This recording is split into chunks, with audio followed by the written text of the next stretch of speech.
Hello everyone, this is part 18 of What If Naruto was in Anbu at 6, and I hope you guys enjoy this video and to like, to subscribe, to share, and check out the playlist, to see more comment down below. Now let's start the intro. They call me a god. They call me a god. They call me a god. Join my membership, the perks are great. It's in the description. Suna Hospital, 3 days after Iwa's surrender. Temari groaned, opening her silvery eyes slowly as she took in the white ceiling that hung above her. Wincing as the bright lights made themselves known to her sleep-filled irises, eliciting a second groan as she threw her arm over her eyes. Oh, tell God to turn the lights down. Hey, sorry sis, you're not S just yet, came her response to her left. She turned her head, finding her little brother, Kankuro, sitting on the chair next to her bed. He stood, grabbing the pitcher and glass that rested on the table next to him before he poured it. He gently placed his hand behind her head, cradling it slightly upwards so she could drink properly. She gave him a grateful smile, still too weak to move as he put the cup to her lips and waited for her gesture to stop. Placing the cup back onto the table, he sat back on the chair. So, how ya feeling? Temari smirked. Like the morning after Junin promotions. She answered truthfully, making Kankuro choke back a snort of amusement. But soon her gaze turned to worry as she looked around the room. Where are the others? How did I get here? Kankuro sighed at this. He knew it was coming, but the news was not good. They are all in other rooms nearby, each suffering from some mild exhaustion, dehydration, among other things. He finished, trailing off uneasily as he shifted his gaze away from her. Temari knew she wasn't going to enjoy hearing what he had to say. But nevertheless, she needed to hear it. Kankuro, she said, her silent order quite clear. But still, he wouldn't look at her, his nervous, uncertain shifting from foot to foot, increasing the wind mistress's nervousness until she finally spoke again, her tone hard and demanding. Don't make me pull rank, little brother. He sighed as he slumped forward, his shoulders dropping ever so slightly as he began to rub his head. Sakura, Ino and Hana are in the best condition out of all of you. Like I said, just some mild exhaustion and dehydration. Another sigh, Chuji's stable, but one of the blades that see him damaged a nerve along his arm. We weren't able to do much over the scars either, having been formed by some kind of mixture of wind and fire chakra. The nerve damage is also irreparable, he'll have to retrain that arm to mold chakra properly all over again with that handicap. Shikamaru too has suffered some very serious nerve damage along most of his extremities. Unlike Chuji's though, his can be treated, and eventually fixed with a few months of intense physical therapy. And Kiba? She questioned as he paused. He took another deep breath, his eyes taking on a look of sadness as he turned them onto her. Kiba's been forced into a chemical coma for now. He answered grimly. Why what? She questioned, her eyes wide in disbelief as she struggled to sit up, her breathing becoming ragged with the effort, before Kankuro stood up and held her down onto the bed. Why Kiba? Kiba has suffered a complete nervous and mental breakdown. Kankuro interrupted her shocked ramblings, silencing her with the grim tone of his voice. The loss of his arm, by circumstance his ninja career and position as clan heir, and finally Akamaru's death has hit him very hard. We've forced him into a chemical-induced coma to keep him from hurting himself, as well as any around him. Sakura and a few other medics are attending him physically, and Ino has been trying to restore his psyche through use of various Yamanaka techniques and scrolls. It'll take a while, but there is hope that he will recover. He spoke flatly, knowing that it was a bold-faced lie. There was little hope that Kiba would recover from this, only with someone with extensive medical knowledge, like the legendary Tsunade, who was said to have been able to heal some victims of mental trauma, did they have a hope of doing such a thing. But no one had seen or even heard of Tsunade for nearly a decade. So finding her wasn't really an option. Still his lie worked, seeing as Temari's worries were abated somewhat by the look on her face as she sighed in mild relief. That's good, where's Gaara? Kankuro paused at that, chuckling to himself after a moment. Gaara's been at your side since you guys got here. It was about an hour ago that I managed to convince him to head home and get some rest. The puppet user chuckled. You should have seen him, just standing here, looming over you. Kinda creepy really. Temari smiled at her brother's story, To know that Gaara was worried made her feel good. Thanks, still. I'm gonna go to sleep now, Kay. She muttered, her eyes beginning to droop as the medication took its full effect. Yay sure, sweet dreams sis. Kankuto said as he stood up, running his hand once through her hair before he hefted Karasu back onto his shoulder, making sure not to put too much pressure on his recently operated spine. He strode out the room, moving to tell Gaara Temari had woken up, as per the redhead's request. Meanwhile, Gaara sat in his living room. Before him was a table with the map of the continent, in one hand his cage hat, in the other a saucer with sake in it. While he wasn't one to drink, even he needed one with the current situation. Iwa had fallen, one more territory under the Devil King's possession. One more village felled before his might. Now, only 2 of the former 5 great shinobi villages remained along with several, smaller, independent factions, such as Yuki in the north. But still, the time for contemplation, and the time for debating was over.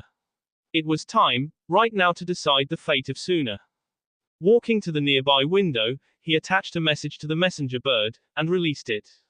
It would head to Baki, who would gather the military heads of the village for one last meeting to finally decide just where or how Suna would stand in face of this threat.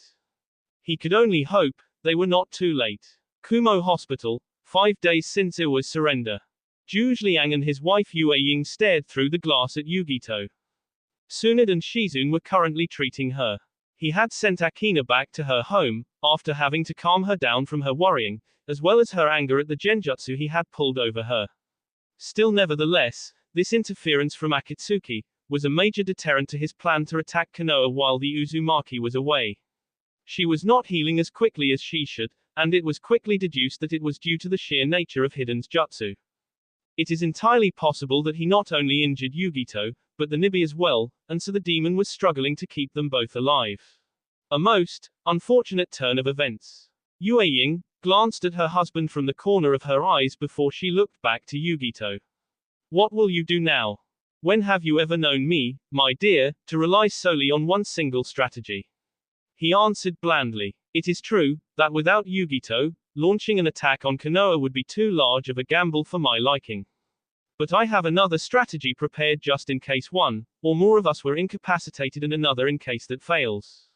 Yue Ying shook her head, allowing a smirk to grace her features. It never ceased to amaze her how her husband could meticulously plan such things and prepare for such outcomes. She stared at him for a long while, quickly growing impatient with his silence. Well, my dear husband, do you mind sharing? Liang hid a smirk. He enjoyed getting a rise from his wife. It tended to prove entertaining later. You will know soon enough. He responded, smirking as he received his expected answer. A snort of frustration and mild anger. Still, all joking aside, he turned to his wife. Yue Ying. She questioned with a sidewards glance. He paused, measuring his words before he spoke. The truth is that very soon, there is a great, and very real possibility, that Uzumaki Naruto shall march upon our city. If, when, he does, the defenses have to hold. Yue Ying smirked a little, though it held great uncertainty at her husband's unease, something that was rarely evident in the man. Husband, no one, in over 300 years has ever been able to enter the city, much less the great keep and temple that stands at the top of the mountains. What has you? Yue Ying. Liang interrupted gently. The defenses have to hold out. Kumo itself must hold out. She looked up at him uncertainly, but soon nodded. Liang closed his eyes, nodding back. This was a rather precarious position he found himself in. It would have to be handled very carefully. He looked to Yue Ying once more, who had returned her eyes to Yugito. Inform me when she wakes up. I must attend to something. That said, the man turned and proceeded down the hallway, ready to set his second plan into motion. Meanwhile, Akina, who was currently training out in one of the simpler training grounds. Her thoughts troubled as she went through the motions with her weapon. Ever since she had arrived here, with Tsunade and Shizune, Yugito had quickly become something akin to a sister. Seeing her laying there, so injured, so vulnerable, so weak. It was a hard thing. She continued to play the battle over and over in her head, wondering if, had she decided to stay instead of do what Yugito asked, would they have managed to beat the Akatsuki anyway, with Yugito not having to suffer such Then there was the situation building in Konoha. News of Iwa's surrender had reached many ears by now, and the entire village felt this oppressive feel in the air, like the storm brewing over the horizon. Her own feelings of anticipation, anger, uncertainty and fear growing all the more as she dared to look forward to the coming conflict. At the chance to finally put all her years of training, all her years of preparing, of studying, all the years put to reach this one goal, this one purpose, it would finally be time to put all these years to their test. As she stopped her light training, she looked westward, the high mountain peaks that guarded Iwa's borders visible even from this great distance.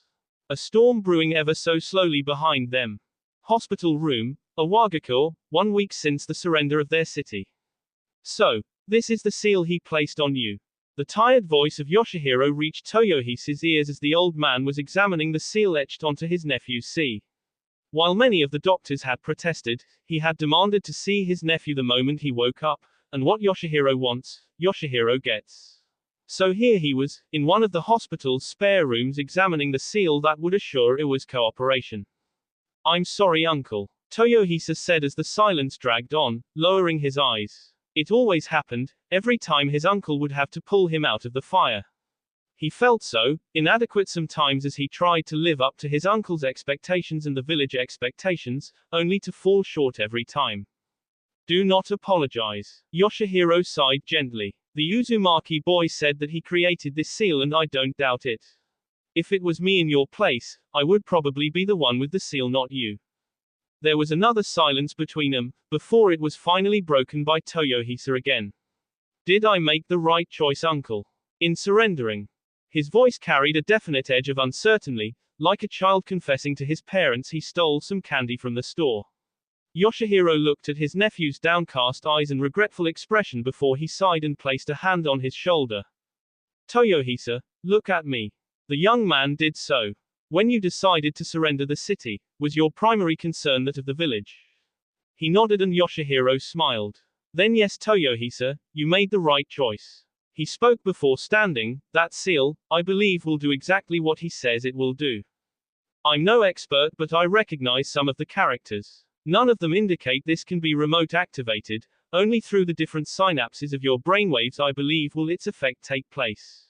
The older man wiped his hands before he spoke again. Well, there's nothing more we can do for now, kid. Head on home, give AK to your wife and kid. God knows they're probably worried after all the commotion and rumors floating around. Toyohisa nodded before he stood and walked to the other end of the room, where his shirt and other equipment lay around the table. Placing them all back into the proper place, he began making his way out the door. He gave his uncle one last hug. Thank you for everything, uncle. Don't mention it, Yoshihiro said simply, watching as the younger man left. His thoughts traveled to their current accord with Konoha. While he wasn't happy with the deception, he understood it, and was willing to work the rest of his days to pay off his nephew's imprisonment. He held no delusions of the Uzumaki boys' deceptive and underhanded tactics. As the peoples were calling it. Those two things practically defined the ninja world. And he would have done the same thing if the shoe was on the other foot. So no, he wasn't angry, but he knew he needed to establish some rapport with the Uzumaki boy. With these new medications that would be arriving from Kiri soon, he would soon be back on his feet, and his disease cured. But still, while he had witnessed the boy's skill and sheer power firsthand, he could tell that a storm was brewing, a storm that, even Naruto's great power would not be able to hold off alone.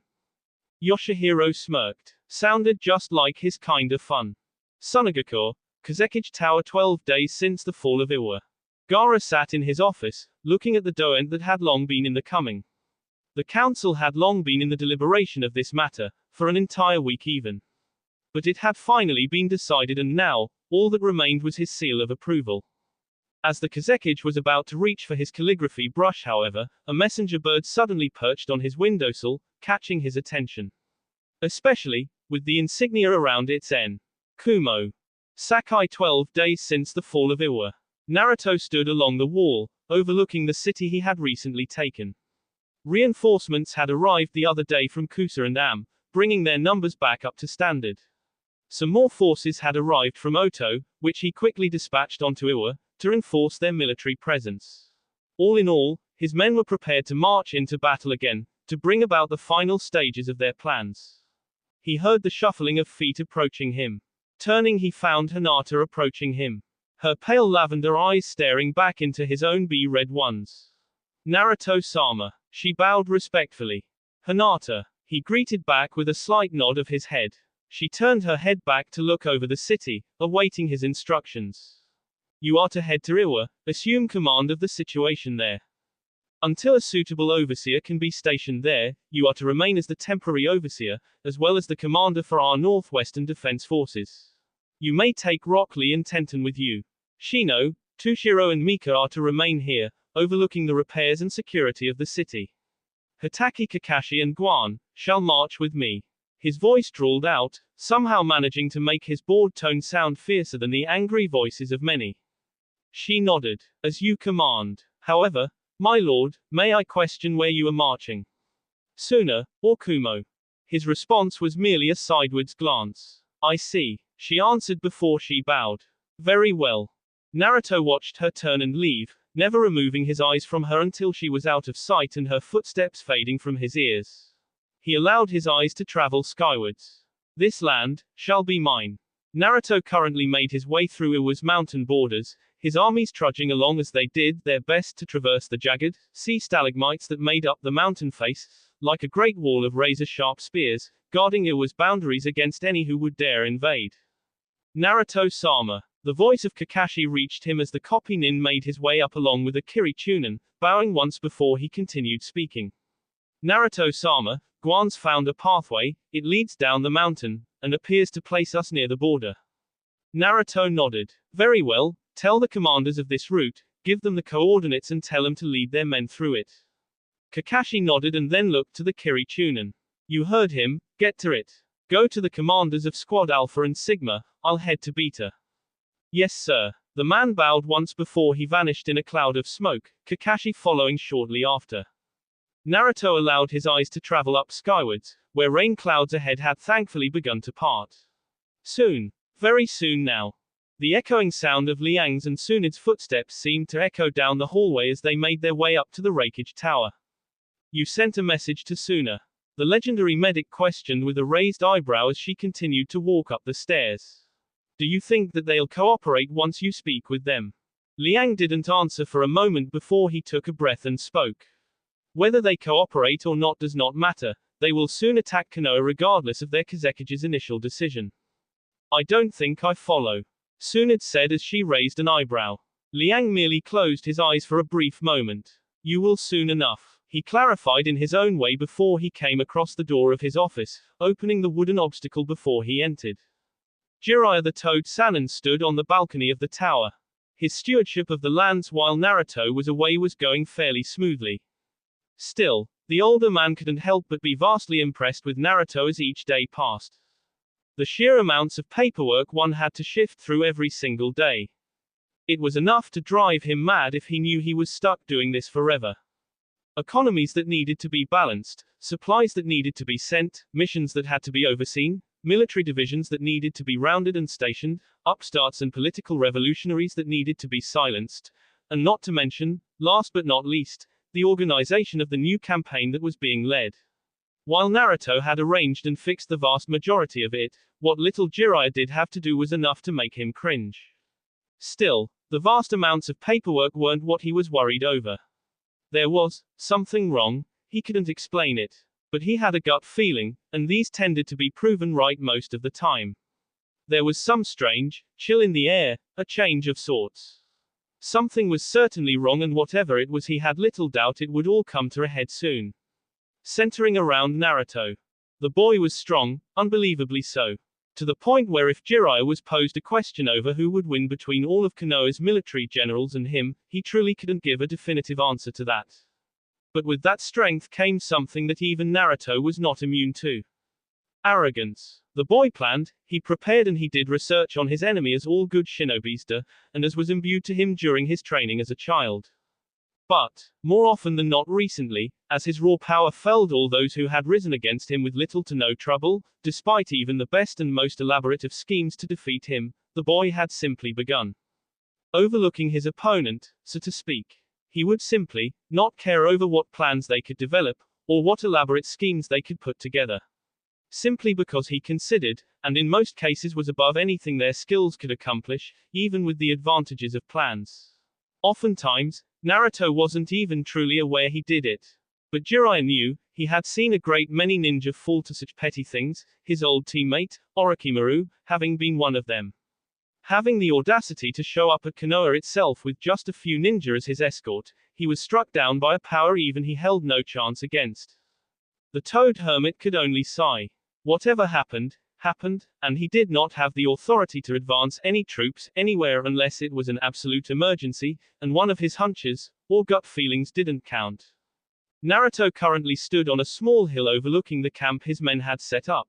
Already a perimeter had been established and patrols were circling the place.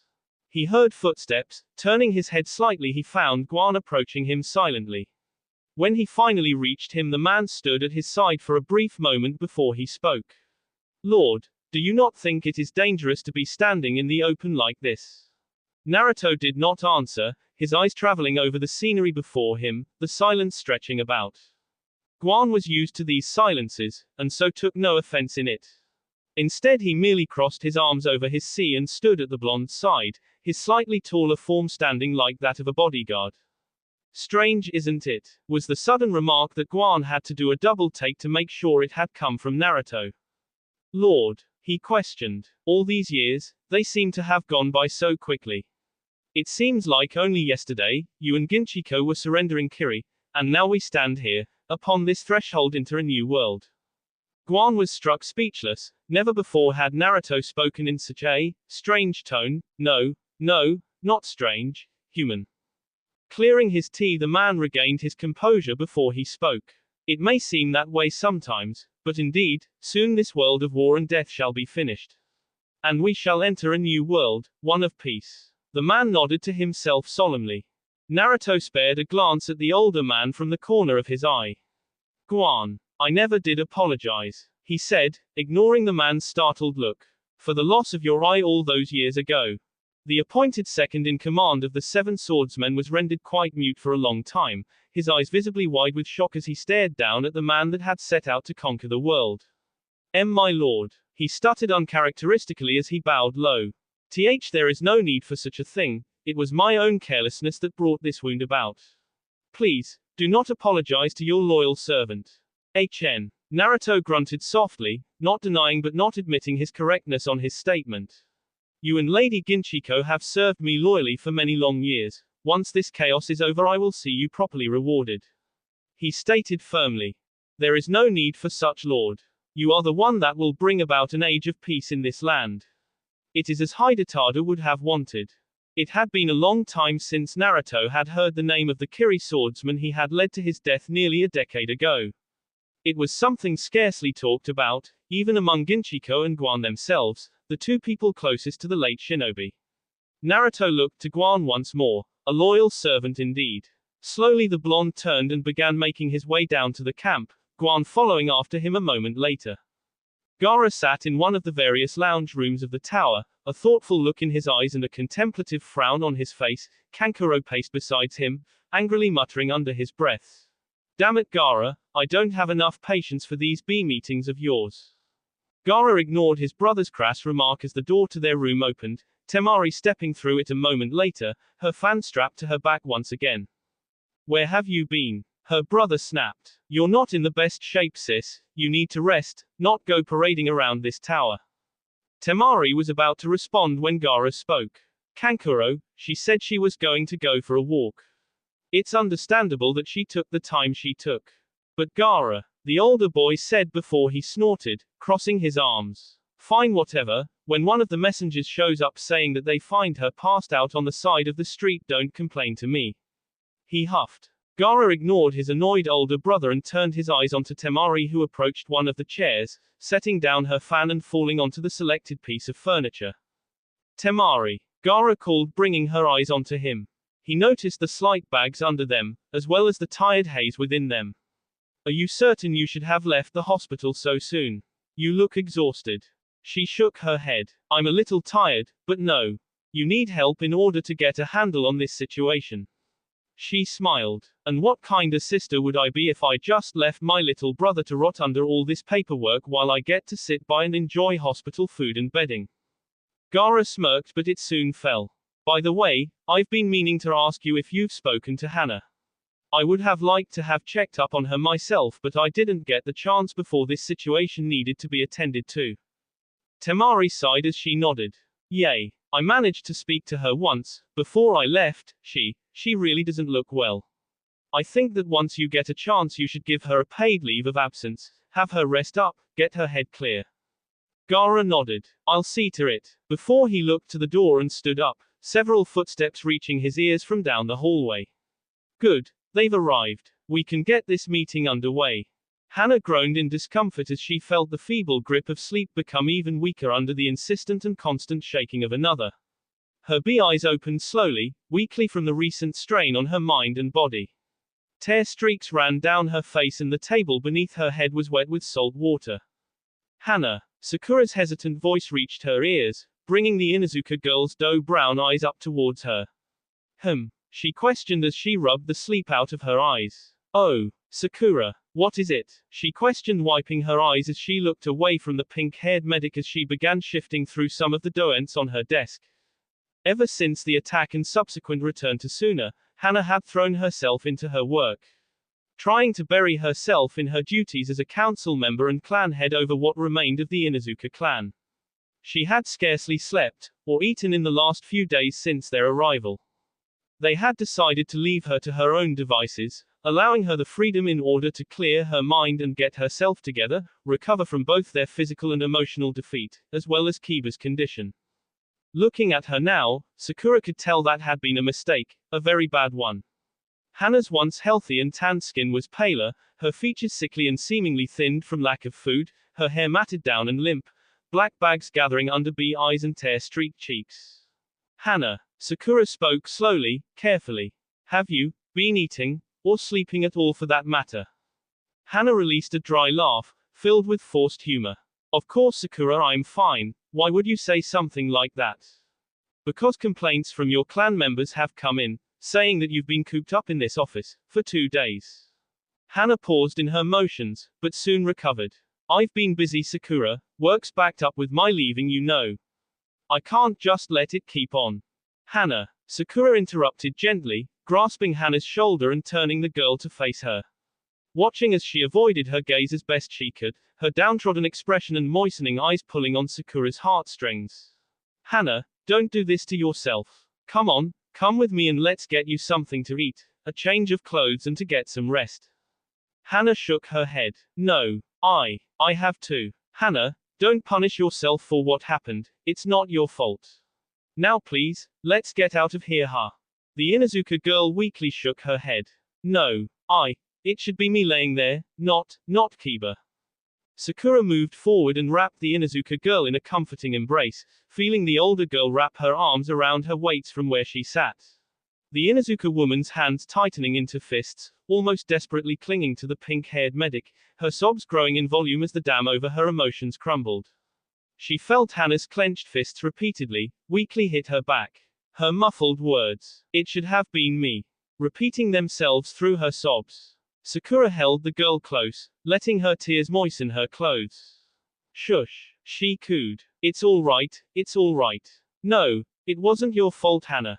Kiba wouldn't want you to do this to yourself. As her whispered words left her lips, Sakura forced her own tears back.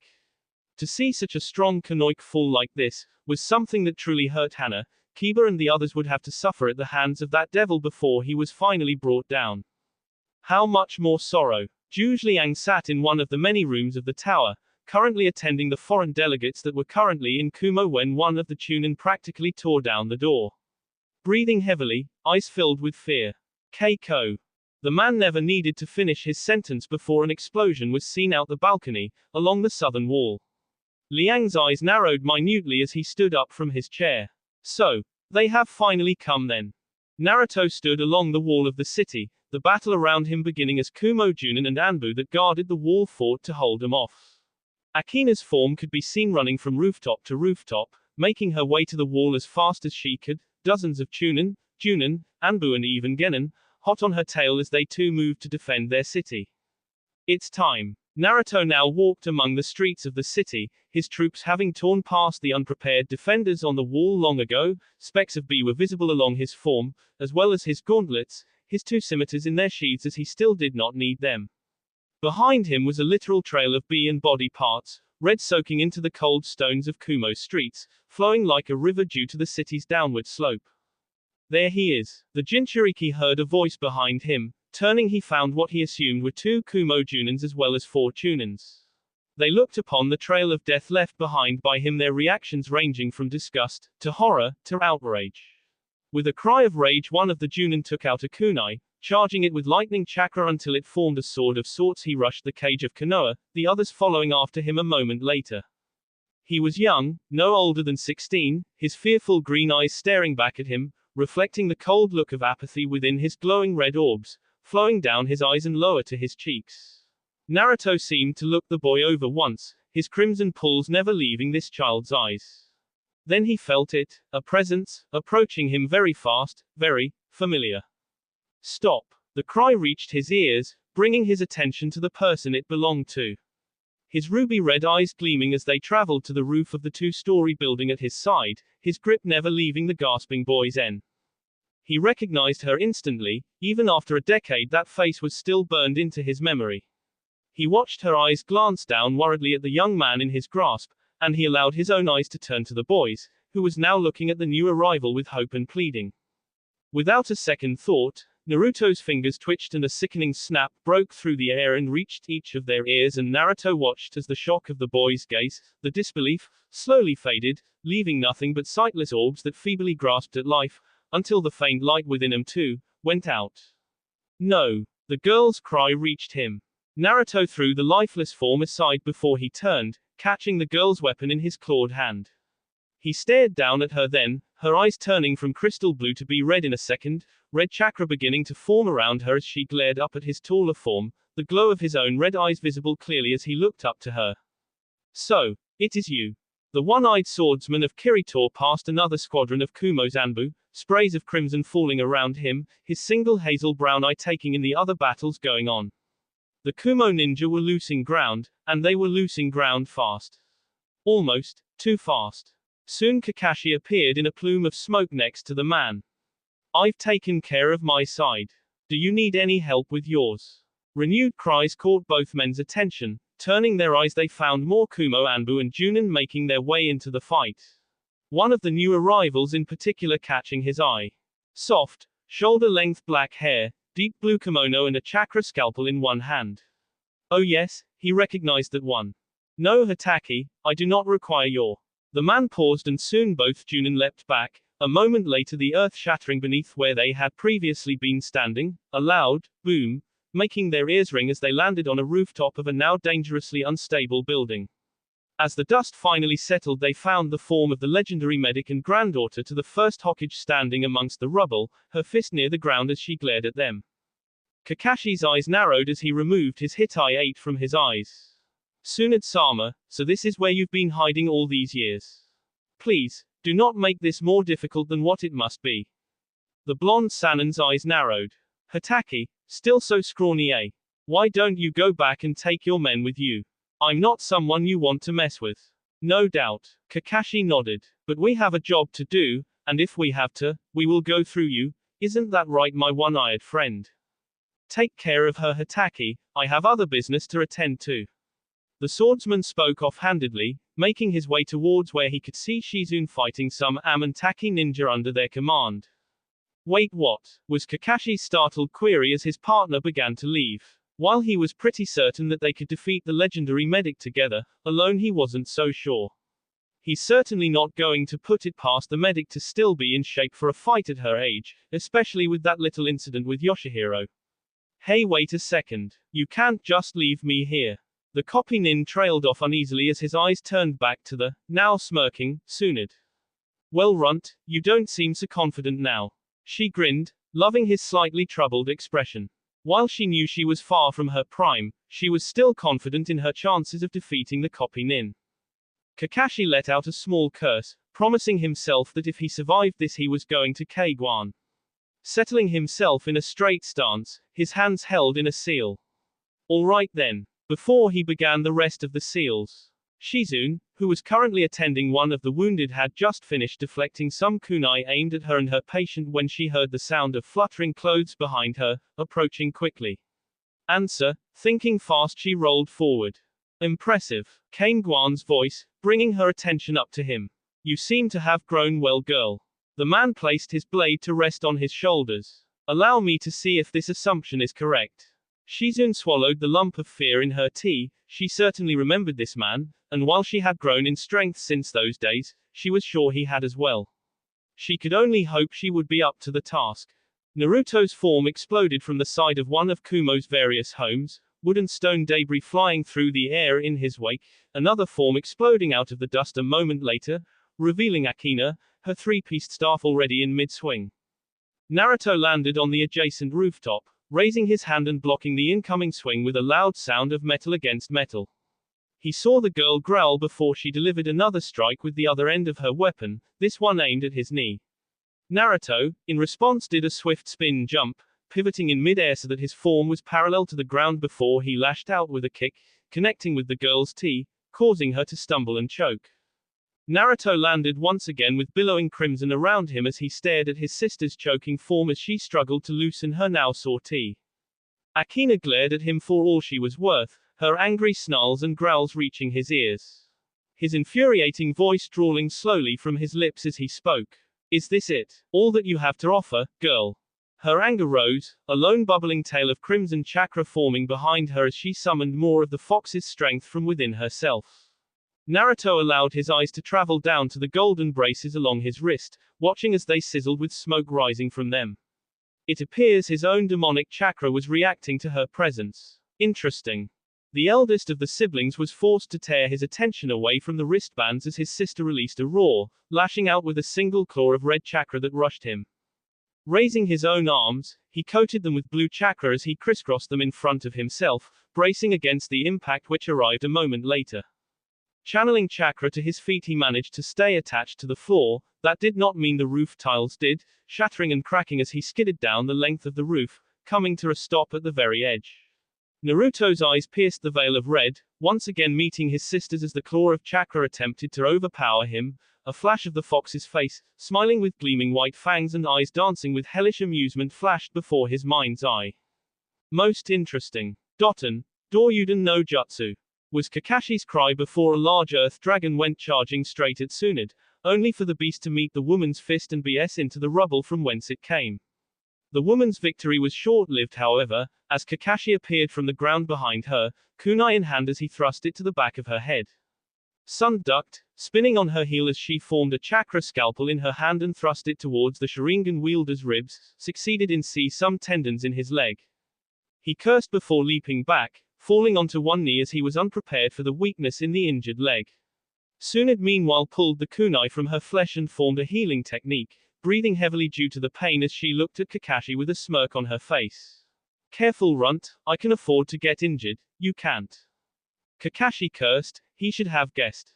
Tsunade was renowned as both the strongest and fastest of the Sannin. He had read some of her books, in which she advised all medics that they, above all others in the team, must not let themselves get injured, made that obvious. He should have anticipated that she would allow an injury to come to her just to injure him. She could heal it, he could not. She had probably positioned her body so it wouldn't hit a vital area. He, meanwhile, was crippled. Oh, he was definitely gonna kick Guan's green wearing a when he saw him next. Shizune meanwhile was in the exact opposite situation. While she was holding her ground valiantly against the swordsman of Kiri, his greater experience, chakra capacity, and sheer raw power was beginning to wear at her. The only edge that she held over him was in speed and in ranged techniques. That sword, however, was proving to be a capable shield as well as its obvious use. She was breathing heavy as she stood across from him, grime and sweat marring her normally porcelain skin. It was with a heave of determination that she found the strength to rush him again. Pulling back her sleeve, she revealed a small mechanism on her arm which shot several poisoned senbon needles at the man, as well as several senbon needles which she launched from her mouth. Guan moved to place his blade in front of him again to block the incoming projectiles when he heard Shizune's voice. Senbon Kage Bunshin no Jutsu, followed shortly after by Kaiu. There was a minus cyclone of wind that formed around him, and Guan soon found himself surrounded by hundreds of senbon needles caught in the spinning vortex. Shizun's hands closed tightly together, and it was with no small amount of satisfaction that she saw the needles and air currents come crashing down around the area Guan had been standing. When the dust cleared, however, she couldn't stop the look of shock and the curse that escaped her lips. Guan stood, in the exact same spot, completely unharmed, a spinning shield of water around him, holding the needles within it as if the water were made of jelly. Impressive, Guan said slowly before he dispelled his water shield, allowing the needles to fall around him with numerous little clatters. Zhu Liang walked slowly towards the edge of the roof of his tower, watching as the Konoha nins came deeper and deeper into the city, the greater numbers see down all those who stood before them. He could see them charging up the main road, heading straight towards the tower. Someday, my fair city, I hope you can forgive me for what I must do. He spoke solemnly before he raised the white-plumed fan high above his head, releasing a great burst of lightning that shot up into the sky. Seconds later, dozens of massive explosions tore through different sections of the city. Those on the main road were blown to bits, since the bombs were under the street, the orange glow of flames rapidly beginning to spread throughout the city as embers slowly rose towards the heavens. Liang didn't turn away from the scene, but instead stared upon it with apathy before he too raised his eyes to the sky above. For es are necessary, if we are to survive this war. She released another cry of pain before she was silenced by a backhand delivered across her face, which threw her off the rooftop, falling to the ground below in a heap, the wound already healed as she moved to stand once again. Naruto stared at her with cold boredom. Her breathing heavy as sweat, and matted her hair down onto her forehead and the back of her neck. It was then a golden glow behind him managed to catch his attention. Turning, he found several bright flashes of white lightning shooting skywards from the very top of the Reikage Tower. His eyes narrowed, but soon he felt Akina's presence begin to get farther and farther. Turning, he barely managed to see the faint trail of red chakra before it too vanished around the corner. He only had a moment to wonder why she ran when the building beneath him began to shake, and a moment later he was engulfed in a massive fireball, his roar drowned out by the explosions that followed. Kakashi didn't know what had happened. 1 second he was dodging punches and kicks from the greatest medic to ever walk the earth, launching as many long-range jutsu as he knew in order to try and hold her off. The pain, and muscle weakness in his leg however was putting him at a severe disadvantage. But the next thing he knew, a bright flash came from the top of the tower, and soon it ran, just ran.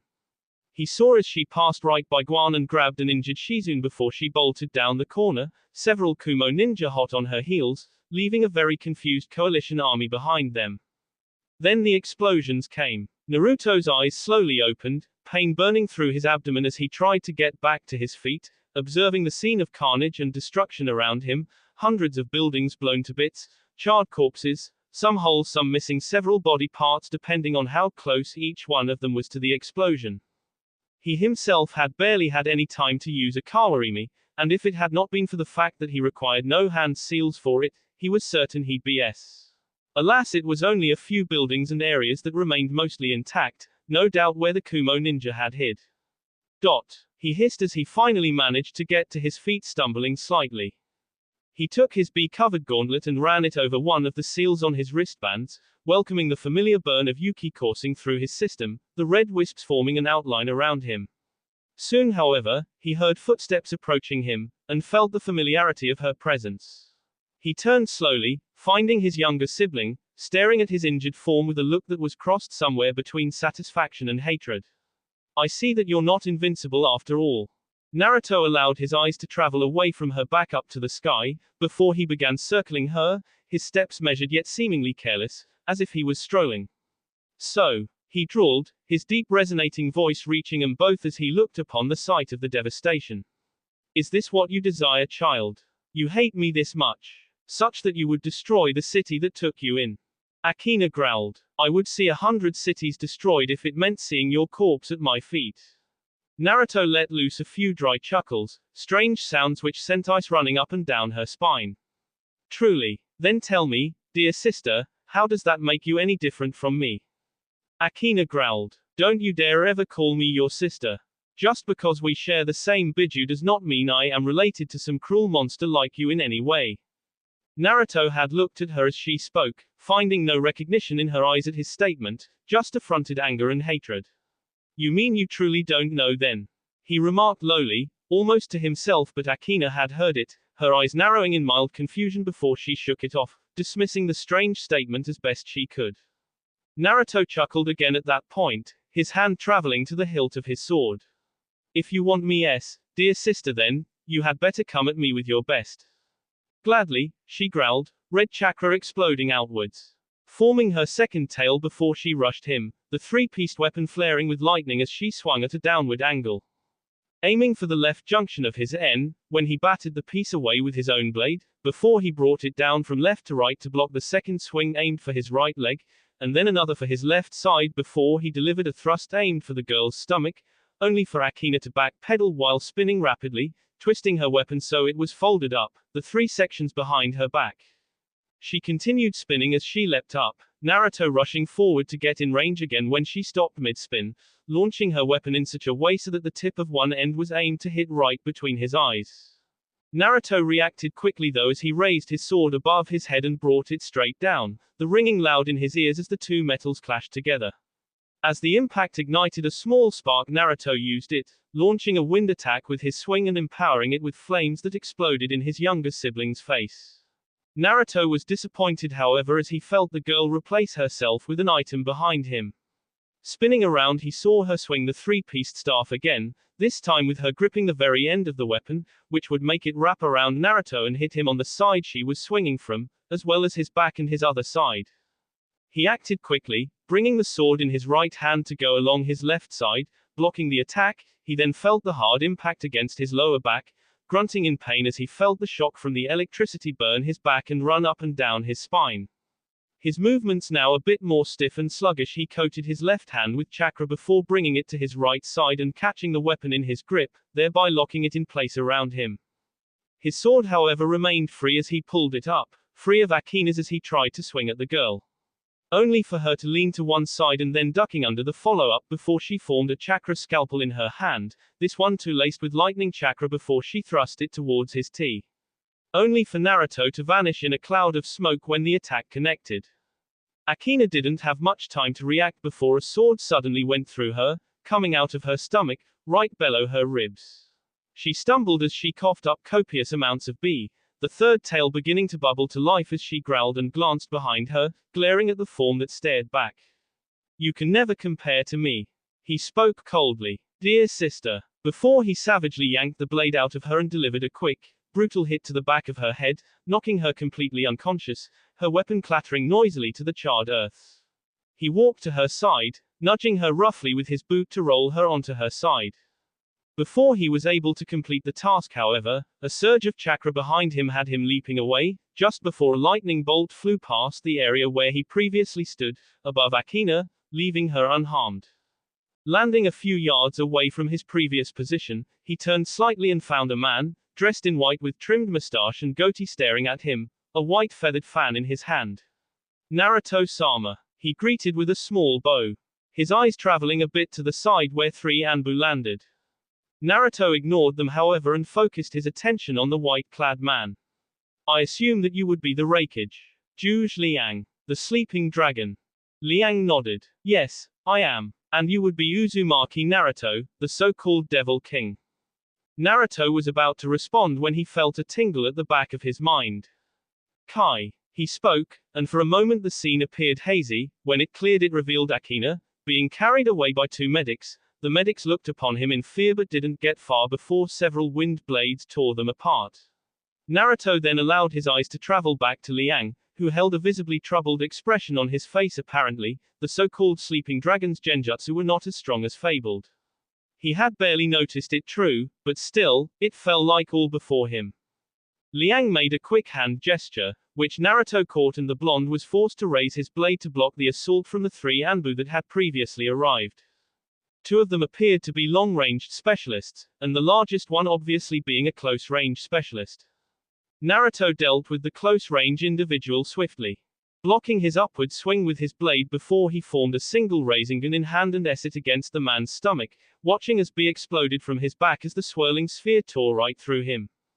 Naruto grunted in pain as a kunai soon found its way into his side, thrown from one of the long-range specialists. He attacked him next, appearing in front of the visibly startled man in a second. He tried to turn and run, but a swift kick to the small of his back stopped him, in which Naruto could feel and hear the man's spine snap. Either he was or paralyzed for the rest of his life. Vanishing again, he appeared next to the third, who only had a split second to react before his claws tore through the Anbu's stomach. He clutched the injury, hacking up what must have been B as he crumpled down to the cold stone of Kumo's destroyed streets. Before he fell forward completely, face in the dirt. Naruto then turned to Liang, but found something on the man's face he did not expect. A smirk, and it was with that smirk that the man's voice reached him. "Congratulations, Naruto-sama. You've just won me this war." "What?" was the blonde's confused reply. His confusion left him, however, as Liang waved his fan.